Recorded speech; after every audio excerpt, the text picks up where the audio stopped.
Hey guys, it's Jenna Maverick from the Yarn That Binds Us blog, and today I'm going to show you how I made mine and my daughter's Halloween costumes for 2020.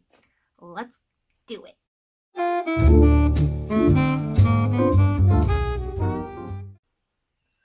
Okay, so today is August 6th.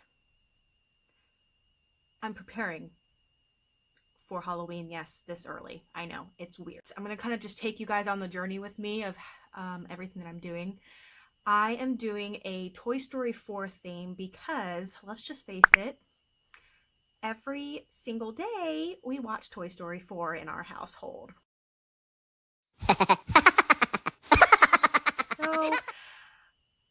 Well, Claire's favorite character is Bo Peep, so of course she has to be Bo Peep. No way around it.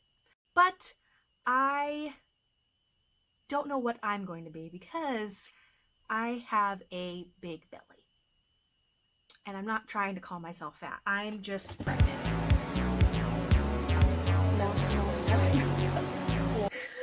So there aren't many Toy Story 4 characters that have a tummy or are kind of chubby. I know there's a new character named Bunny. He's big and fluffy, but not really sure if I want to be Bunny. I wanted to be something more feminine, and I think what I'm going to go with is Gabby because she is a villain in the beginning, but at the end she turns around and there's just this heartwarming ending at the end with her. So I really like her. I like her style. She's got like this 50s style. She's a 50s style doll. So I think it would be really fun for me to go as Gabby, but we shall see. Let's just go ahead and get started on Claire's costume first, which is Bo Peep. Now like I said, I know exactly what I want to do for her costume, so let's get into it.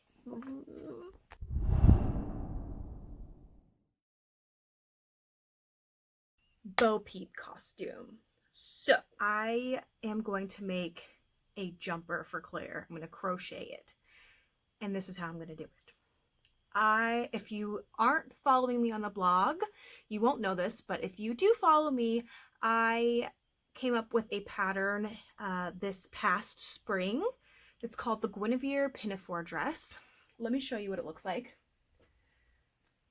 It's really cute, feminine, vintagey, and the details on the straps are so pretty. And of course the bottom is also just super gorgeous. Love. This is probably one of my favorite designs I have come up with since I've started the blog. And I know what a lot of you are going to say. Well, Bo Peep in Toy Story 4 doesn't wear a dress. And you're right. So I am going to challenge myself and making this dress into like a jumper, like a romper. So somewhere along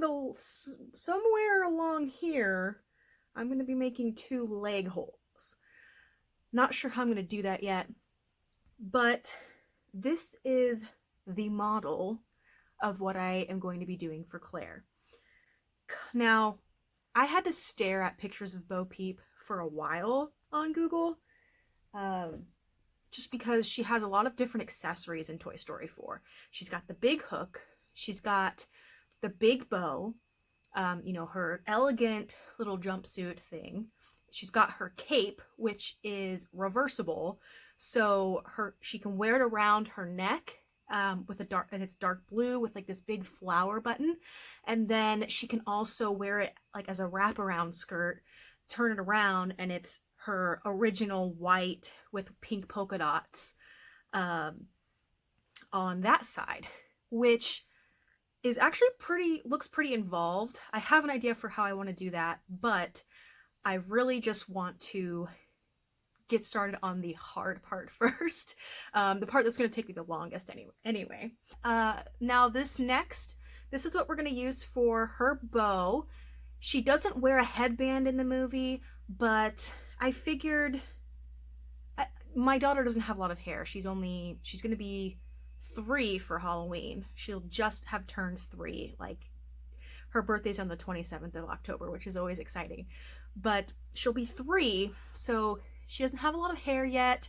And making a big, huge bow, giant bow, and clipping it in her hair, it's not going to stay in. So I figured I would just opt out and do my Lucille headband pattern. It's really cute. It's got all these berry stitches, and the bow is significantly big enough when she wears it to look big, and you know, you can see it from a mile away that it's a bow. So I will be doing this pattern. This is also a pattern on my blog. Both of these patterns are free on my blog, so if you like them and you want to give them a try, head over to the links in the description box, and it'll pop you right over there and you can try them out. All right, let's get started on this pantaloon set.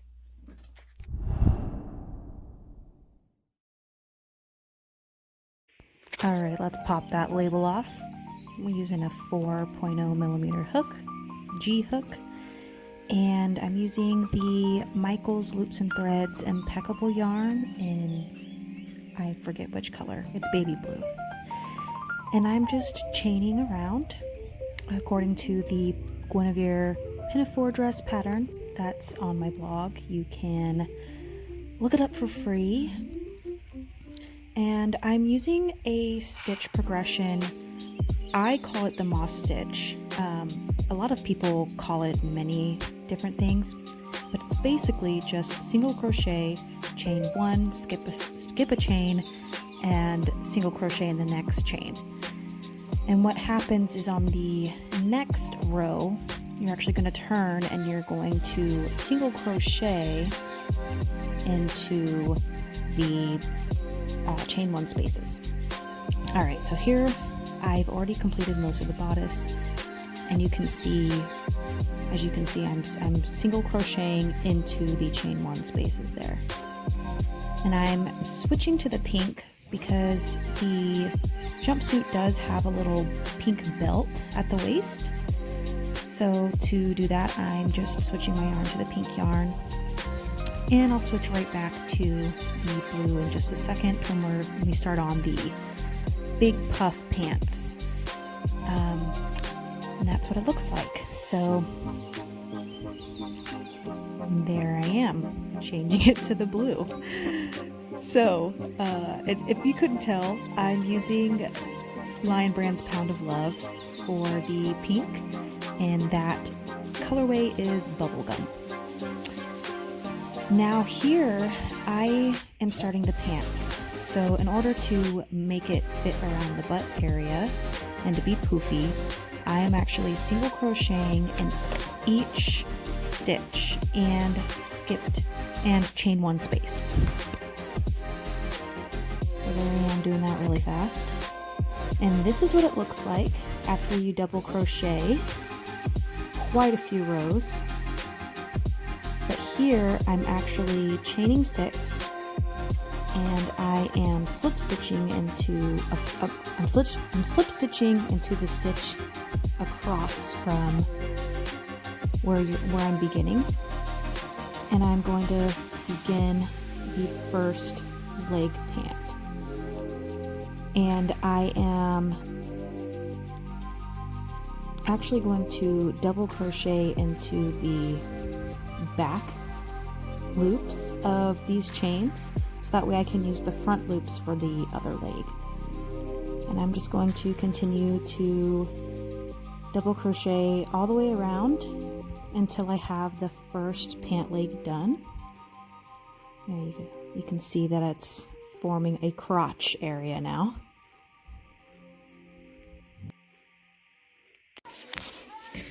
Okay, so we're trying it on. It's been a little bit, but she's gonna have a big old fluffy butt. Oh, it's Toy Story. Where's the Toy Story? Toy Story's back. Really? Can you put it down so I can see the costume? Let's see. Oh, see Bo Peep. I see Bo Peep. Look, we're trying to make you Bo Peep. Okay. Well, anyway, So this is as far as we got. When it has the straps, it'll stay up better. Right now it's like around her waist. But it looks like the pantaloons fit good. Okay, don't hate me, but yes, I already did one of the ruffles at the bottom of the pant leg. It's what it looks like, but no worries, I am about to show you exactly how I made it on this leg. It's very similar to the bottom border of the Guinevere pinafore dress, but I'll just kind of walk you through it here. So I am joining this white yarn. Sorry, I do not know the name of it. I found it in my yarn stash. And I am single crocheting twice into each stitch. And when you do this, it increases quite a lot, double the stitches you already have. And this actually makes a little ruffle effect. Anytime I want ruffles, this is what I do. I'm doing that all the way around. Okay, so I'm not going to try to explain it because I have this video sped up, but I am making a bobble stitch, and it's the same kind of bobble stitch I use in the Guinevere pinafore dress pattern for the border at the bottom of the dress and also in the sleeves. It works up a lot like a marguerite stitch or a star stitch, where you pull up a bunch of loops and then you pull a loop all the way through all the loops on your hook, and it makes this cute little bobble puff stitch thing. And I'm just doing this stitch all the way around those single crochets that I did on the edge of the pants.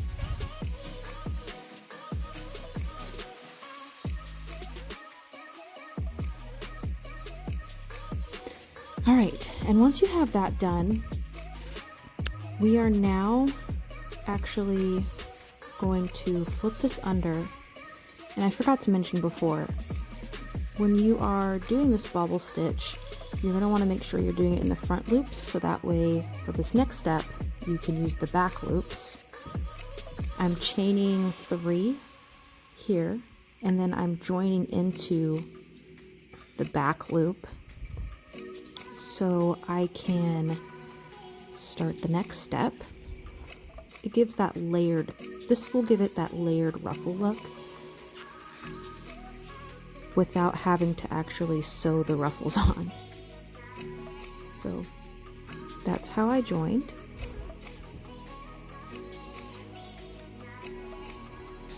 And now I'm just double crocheting, chain 2, skip 2, and double crocheting in the next stitch. And I'm just going to do that all the way around those back loops. And here I am doing it a little slower for you.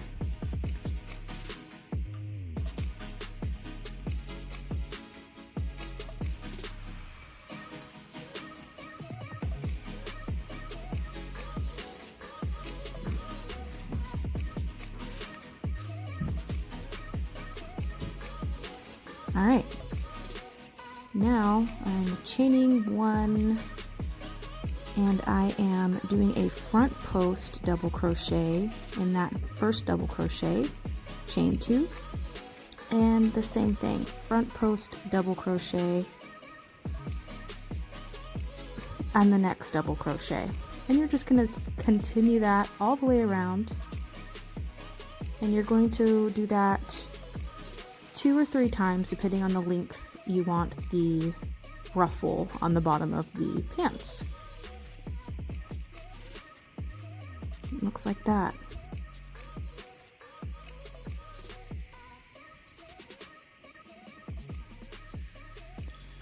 And you can see how when I use the back loops of that single crochet row, it gives this illusion that it's behind that first ruffle we made. It's kind of cool. I like it. And now we're going to do the final bobble stitch row. And it's just going to be the same exact stitch we did before. And here's a slower version of it.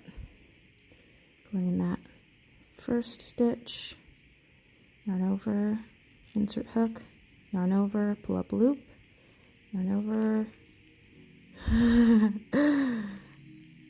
It's hard to keep up, but you pull through all the loops in the end and it comes out really pretty. And you're just going to do this little stitch progression all the way around. Now here I don't actually have stitches. As you can see, I have front post double crochets and then a chain 2 space. So I'm actually working part of this bobble stitch in the chain 2 space. It actually makes things a lot easier, in my opinion.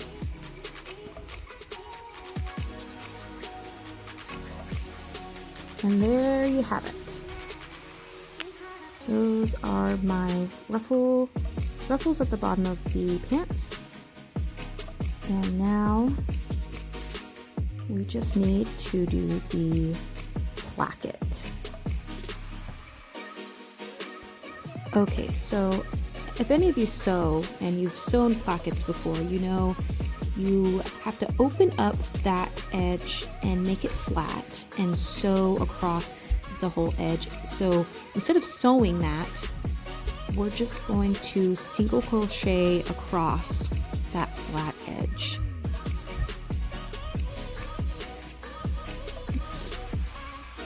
So you're joining at one end, and then there aren't really stitches here to work into. You just kind of have to punch your hook through and make the single crochets as even as possible. It's really not a hard thing. Let's see, I'm going straight across that opening.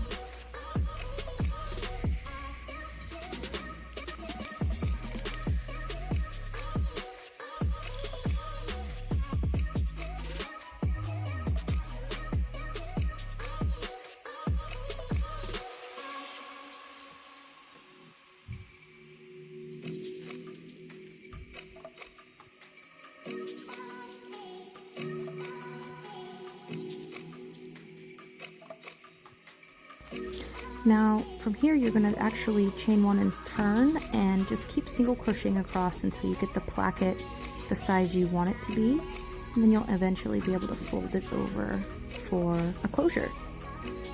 And here I believe I did just 2 or 3 rows of the single crochet, but now I can take this end and baste it against the back of the bodice, sew it there as well, and then add a button.